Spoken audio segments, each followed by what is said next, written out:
Social মিডিয়াতে একটা অভিযোগ আপনাদের প্রতি রয়েছে, সেটা হলো আপনারা ইচ্ছে করেই সাইদকে দেশে চিকিৎসা করেছেন, মানে কম টাকা দিয়ে বিদেশ নেওয়ার চেষ্টা করেন না। আসলে এই অভিযোগের সত্যতা কতটুকু?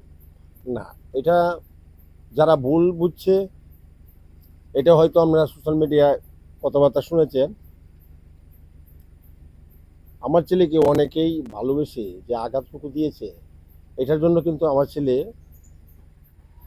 এমনতে কিন্তু আইসিইউতে থেকে ওদের বলছিল যে ভালোবেসে দুঃখ দিলে এই দুঃখটা কিন্তু পাওয়া যায় না। আমি সবাইকে এই কথাটাই বলি যে আমার আর যে ভালোবাসা টাকা পয়সা দিয়েছেন, এর ভিতরে আমার কষ্টটা মানে তোয়ার মতো জায়গা নাই। তবে আমি কন্টেন্ট ক্রিয়েটর হিসাবে আমি আর আপনাদের কাছে বাঁচতে চান, এই বয়সটা কিন্তু আমার ছেলের আছে না। আমরা আমি অবশ্যই ভিক্ষা চাই, এই বয়সটা কিন্তু আমার ছেলে দিয়েছিল। আমরা দেখেছি বিল্লাল এসেছিল আপনাদের কাছে, কি কি বলেছিল যদি একটু বলেন? এখানে ওনার বাড়িতে মানে যাওয়ার একটা ইচ্ছা ছিল। তা আমরা দেখলাম যে আমি খবর পাইলাম যে উনি কিশোরগঞ্জে পড়ছে।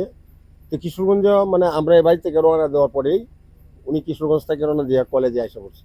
কলেজের মাঠে ওনার লোকের সাক্ষাৎ হয়েছে আমার। আমি তাদের যতটুকু বলছি মানে তাদের একটা মানে দ্বন্দ্ব হিসাবে কথাবার্তা বলছিল রাব্বির সঙ্গে। তা আমি বলছি যে শোনো বাবা, আমার তো কন্টেন্ট ক্রিয়েটর যারা আছে সবাই আমার ছেলে, আমি ছেলে হিসেবে কিন্তু প্রথমে আমি মাইনে নিছি। তোমরা বসা যতটুকু সমস্যা আছে সমাধান করো, আর তোমার যে টাকা পয়সা আছে তুমি টাকা পয়সাটা কীভাবে হস্তান্তর করবা এটা তোমরা একটা একটা এর মাঝে যাও। তো তার কাছে টাকা ছিল 8,92,700।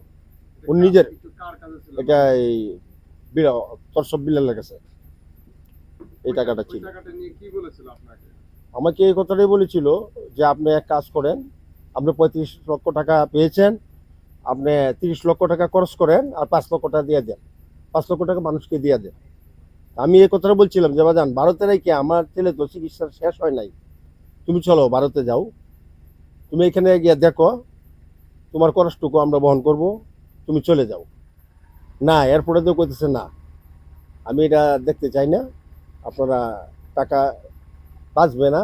এই সে অনেক কিছু সে বলছে, কথাবার্তা অনেক কিছু বলছে। বলার পরে উনি বলতেছে যে 30 লক্ষ টাকা খরচ করেন, 5 লক্ষ টাকা যেহেতু বেশি উঠছে, এটা আপনারা আপনি দান করে দেন। তো আমি এই কথাটাই বলছিলাম যে বাবা হয় নাই, চিকিৎসা হয় নাই, এটা কি করে কি বলা, এটা আমার কোনো ভাষা নাই।